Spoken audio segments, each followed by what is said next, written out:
Hey there, just the one video today rather than the two that I thought. I wanted to focus a little bit more on how we play and talk more and spend more time on our phases of play.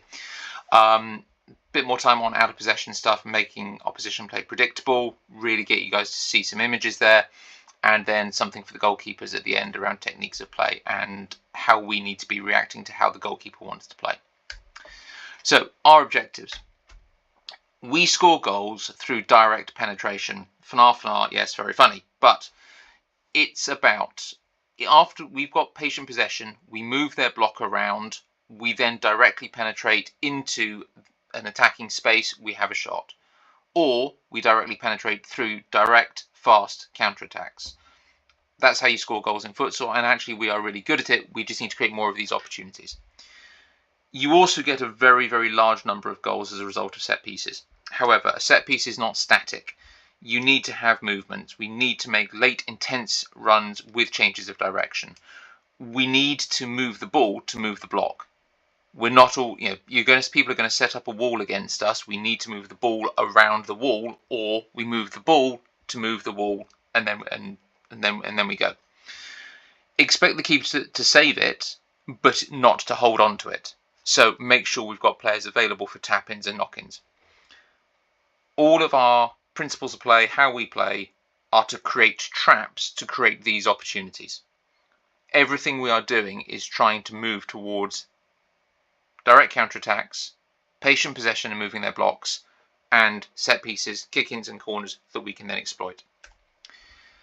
So, out of possession. We set up narrow so the ball does not go into their pivot. We want to prevent the opposition from having direct penetration. If the ball does go into their pivot, then our wide players mark their wide players, our front player, our pivot, then tracks back, gets into their pivot, and definitely marks their fix to make sure that we win the ball back. Our objective is to force the opposition wide and then either make them stay wide or, even better, go backwards. Simple truism of of most sports, the touchline is the best defender in the game. It doesn't move, it always wins. So, can we use the touchline to win possession back? If you look at our matches, we do dominate defensively 1v1 in wide areas. We have players who are really difficult to get past. We should be looking to use that, but what we can't allow them to do is to play the ball into their pivot from wide areas. So yes, our front player has to defend against the pivot, the ball going into the pivot, but also our wide players, as soon as the ball goes wide, your thought is force them wide and do not let them come into a central area, and definitely don't let them play into the pivot. So first video, this is us not being narrow in the middle. Ball comes out, and you'll notice that Kemp is just starting to drift over to the left. We're really spaced out. We've got a couple of meters, and the ball, you can see where Kemp is looking, the ball is probably around this red dot on the right hand side. Their number 9, their pivot is absolutely free. There is a straight line, the ball goes through, and they can play off. As it is, ball goes down wide, and we're quite lucky that no one's on the far post to tap in there.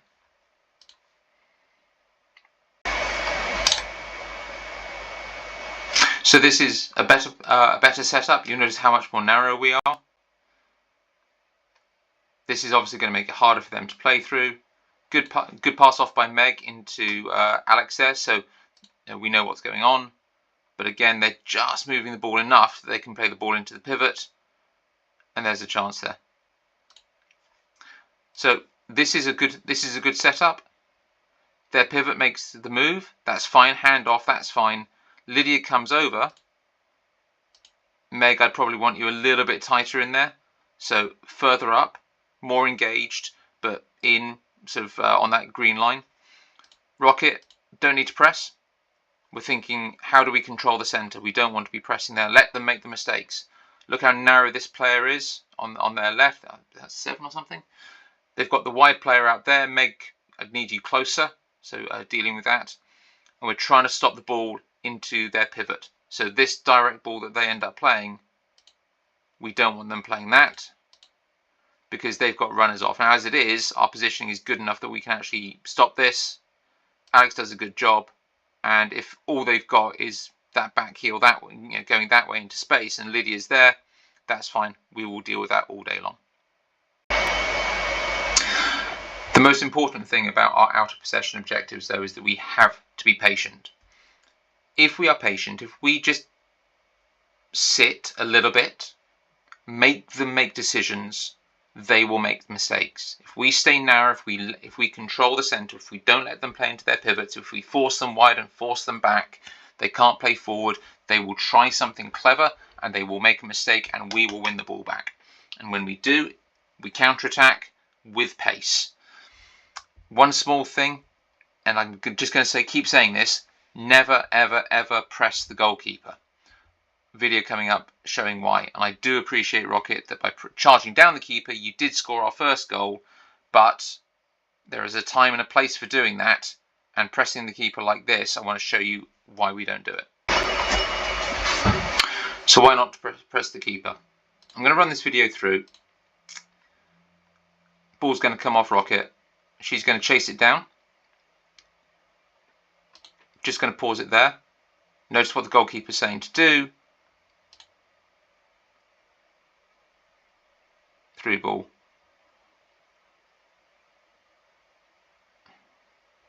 And then we're struggling to play out from that position. That creates the chance. Okay, so let's take it back through. When this ball comes off here, I know that it is really tempting to try and chase it down. The reason you wouldn't is in this moment here. The goalkeeper has now touched the ball, so cannot touch the ball again in the build-up of play. If Rocket's run had instead slowed down, remained in line with Joe, this allows Joe to press the far player who's about to receive the ball here and get a lot tighter. Rocket then can block the ball into 16 and essentially create a 1v1 opportunity this far side. This player cannot play the ball back to the goalkeeper, and I'd argue that we have a better chance of scoring as a result of this. Because if you do win the ball here, admittedly, if their goalkeeper doesn't come out and you just get hold of it, fine. There's a chance that you're automatically through on goal, but you are rushing through, and their goalkeeper will be out and will be close in on you. For me, in this situation, don't chase it down. Be a little bit more patient. Let the goalkeeper play it maybe, or fake yourself so that you're going to go to the goalkeeper. Don't get too ahead of yourself, and make sure that if they are now in this 2-2 shape, that we can apply pressure on their next ball and then cut out the ball after that. Because as soon as they play this ball across, that's now a 4v3. Because Rocket, you've moved so far forward that you're out of the game, and that allows them to play a ball forward, and we're still behind the ball. Okay, so what happens next? Let's say we've won the ball. We're now looking to go into in possession. What do? Simple rule: if the goalkeeper is not in goal, so they're playing fly or the goalkeeper's moved out wide, shoot first time. Take the shot, take the chance. If the goalkeeper is in goal and you're the player on the ball, if there is space ahead of you, counter-attack directly and with pace. It's an intense run, an intense dribble forward, attack the space. If there is no space ahead of you, we retain possession. Look for the pass, look to build the 3-1, we'll move the ball forward slowly. If the goalkeeper is in goal and you don't have the ball, if there's space ahead, you support the counter-attack, and we will always counter-attack in a 2-2 shape, so that we've got cover and balance behind, and we've got two players attacking. If we're going to retain possession, then build the 3-1. So find the fix, make sure that we've got a wide player, pivot goes up top. If we are in possession, we retain it in a 3-1. Fix, wide players, pivot up top, creating space and depth and width. The 3-1 is all about pass and move. Be willing to change roles, be willing to move into space. Make sure that at every step of this we have a fix, we have a wide player, we have pivots in that order of importance. Always be available to receive the ball. be engaged. You'll hear me shout, be engaged. That means be available to receive the ball. It means coming short. It means being in space. If the ball comes from one side of the court, expect it to go to the other. You'll hear me talk about the fix being the metronome of the team, just ticking the ball from one side to the other. That means that our wide players have to expect it. Just want to show a video of where that went slightly wrong for us. So this is a really effective press. You look how narrow we are. There's no way that they're playing the ball from that position through to their pivot. That's exactly what we want to see. Their options are to play it backwards to this wide player here, or to play it up the line into a really tight space. Excellent. This is a good press. Lydia comes over and they try and force the ball through. We don't manage to control it, that's fine. They get another bite at it, but there we are. Great. Now we've got possession. So that's exactly what we want to see from our out of possession press. We've won the ball back, we created the chance, we were patient. Now what do? There's no space ahead of us, so we're going to retain possession. Great. Ball's gone from one side of the court to the other. This player here, their 17, is going to step up and is going to block the ball. Rocket, we need you further back. In this moment, you're not engaged, and that happens. So rather than being where you are here, we need you to make that intense run to be back here, another 2 or 3 meters ahead, or back, sorry, so that you can make sure that you receive this ball. This is the point I made about the metronome. The fix is take it back. The fix receives the ball from one part of the court. It needs to go to the other side of the court now. And Rocket, your movement has got to go and support that. So, when we are in possession, always be thinking, where do I need to be in 2 passes time to help? And what happens if we lose the ball now?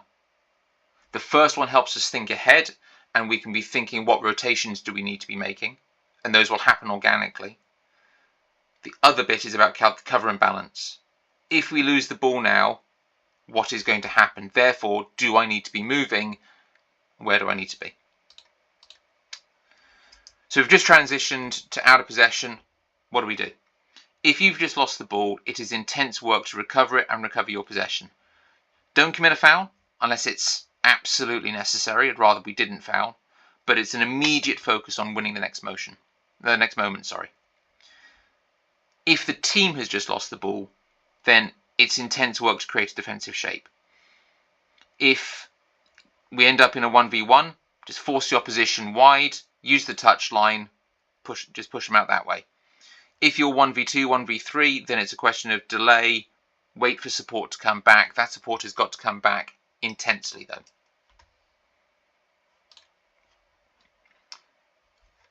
Attacking set pieces. These are all about movement. We don't have people standing still. Everyone is moving at all times when a kick-in is about to be taken. Everyone should be looking to start outside the opposition box. Doesn't necessarily mean you're not going to end up in it, but start outside their box to create space in their box for everyone else to move into. If you're making a run, make sure it involves at least one change of direction, and make sure that someone ends up on the far post for a tap in or to pick up the ball off the goalkeeper if they spill it after a shot. Here's one attacking kick in, and I just want you to focus on Rocket in the middle of the court. Her movement across.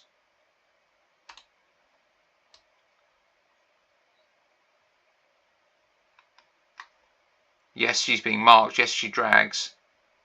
But she's available and always thinking, where is the ball going to come out and bounce from? And we get a shot and a save.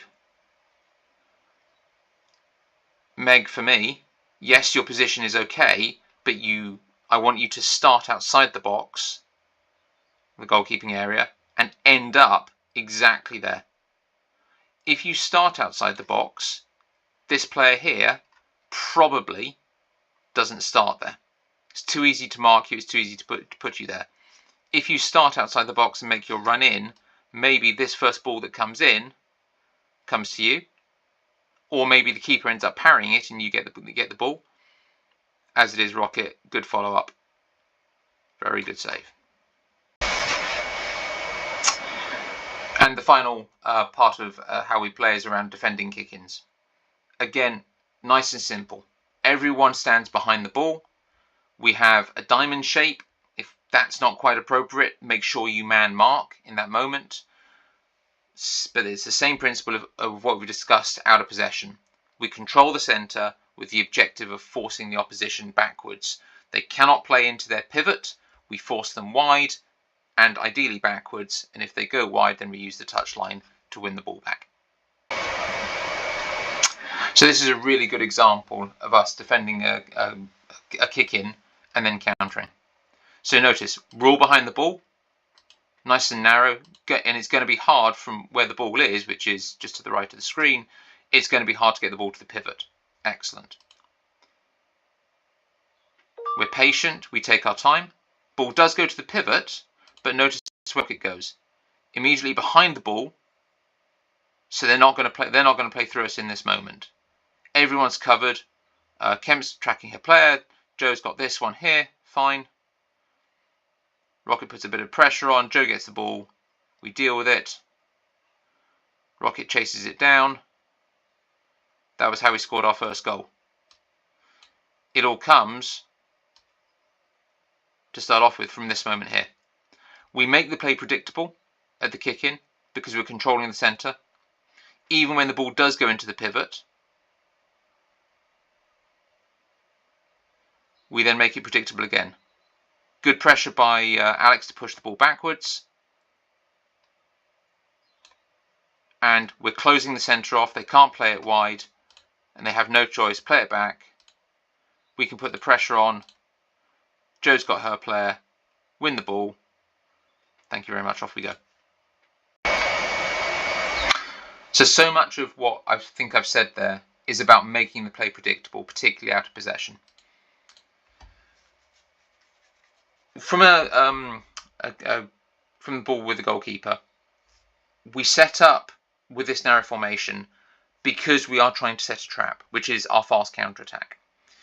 If we go narrow to start off with, they cannot go central because we're closing that off. They can't go long because it will be a 4-on-1 and we should look to actively press with two players, which normally would be the fix and the pivot on their pivot if they receive it.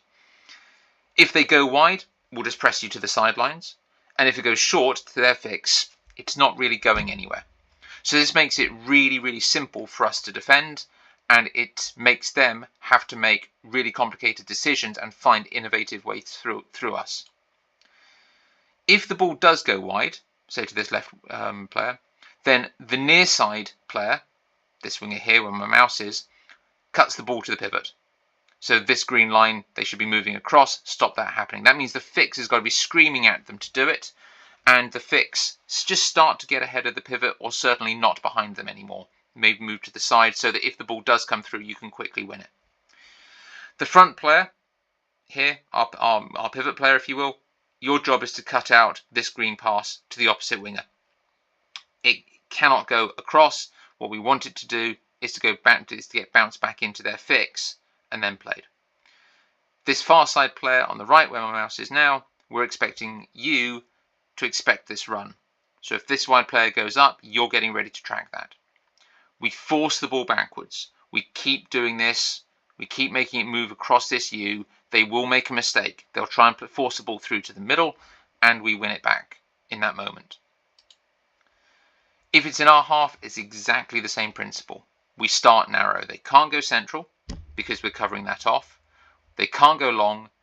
If they go wide, we go to press to the sidelines, and if they go short, it won't go anywhere. It is absolutely critical, and we've seen it in a number of videos already, that the front player must prevent the ball into their pivot. If this front player, the ball gets taken past you, your job is to immediately recover and then tackle their pivot and or track their fix as well, and make sure that the fix doesn't link up with the ball. Our fix obviously puts the pressure in, but we cannot let their pivot play with the ball. If it goes wide, again, exactly the same principles as before. The near side player cuts out the ball to the pivot. Our fix just starts to get ahead of the pivot and cut that ball out as well. The front player cuts out the ball to the opposite winger. And our far side player expects that opposite winger run and starts to track it. Again, we force the ball backwards. They will make a mistake, have a long shot. We will get possession if we are patient with this. When we do win the ball, this is a very dangerous counter-attack, and we will score from these, as Rocket demonstrated during the match. This is us setting a trap. If we are patient with our trap, it will be successful. And as I promised at the start, something for the goalkeeper on techniques of play. From a playing out position, ideally what I want is the ball into the feet of our pivot, not the chest. This means that the ball out needs to be ideally underarm, or our pivot needs to start deeper and run onto the ball. And there's a video here of Kemp doing exactly that. So here we go. So ball's going to go back to L from here, and it's a pickup, and it's a really good early throw. But Kemp has taken the decision to start further away. It's a good ball in, allows it to stop, turn, and we get a shot. All because in this moment, L, great quick ball, penetrative, direct. That's exactly where we want to be playing. Also, if you notice where everyone moves to, the ball goes back to L, and we vacate the centre so that the ball can go straight up. All right, we've got the short option here in Liana. Joe's creating another shorter option, but also with width. We saw Sarah drifting out wide, dragging the player with her to mark her, so that when that ball goes in there, yes, it's a 2v3, but we've got cover in Joe and Liana, and Kemp has got the ability to turn and do that. So that's exactly what we want to see from our goal. Of course, if we can't move the ball centrally, then the ball goes to the fix, and then width to get the ball to the pivot. And if nothing else is on, then put the ball out for the goal clearance. So that's the ball. That's our first ball to the pivot. If we can't do that, we go wide or to the fix, and we're still trying to aim to get the ball to the pivot. If none of it's on, you have my every permission to send it long out for a goal clearance, or worst case, it goes out for a kick in over there in their corners. We'll move up the court. We'll take the territory, and we'll press a little bit higher. Two things I want you to recognise though as outfield players is how the goalkeeper is distributing the ball. If they decide to play it out underarm with pace, then it's likely going to be coming to your feet, so it's easier to control, but the opposition will find it easier to read and intercept that ball. So we've got to be thinking, I'm going to be coming short to receive, sole of the foot, touch and move it, because there will be a tight press following you most likely. If, however, the goalkeeper's there looking to go overarm and imparting spin on it, well, the spin hopefully will assist you, and that ball's going to be coming faster. It will be harder to control, so you've got to be thinking, how do I move myself so I can control it with my feet and not necessarily with my chest? If the keeper is looking to go overarm, then take a couple of steps away, go long, come short, expect the pressure up behind you. So that's it. I genuinely thought that the Bristol game was good in the first half. There's some really good chances that we've created. I think in the second half, we didn't deal with their pivot at all well, and it's balls into the pivot, runners off. Hopefully, all of this helps you to understand how we can deal with it and close off the pivot in the future. Thanks. Really looking forward to the next week against London Helvetia.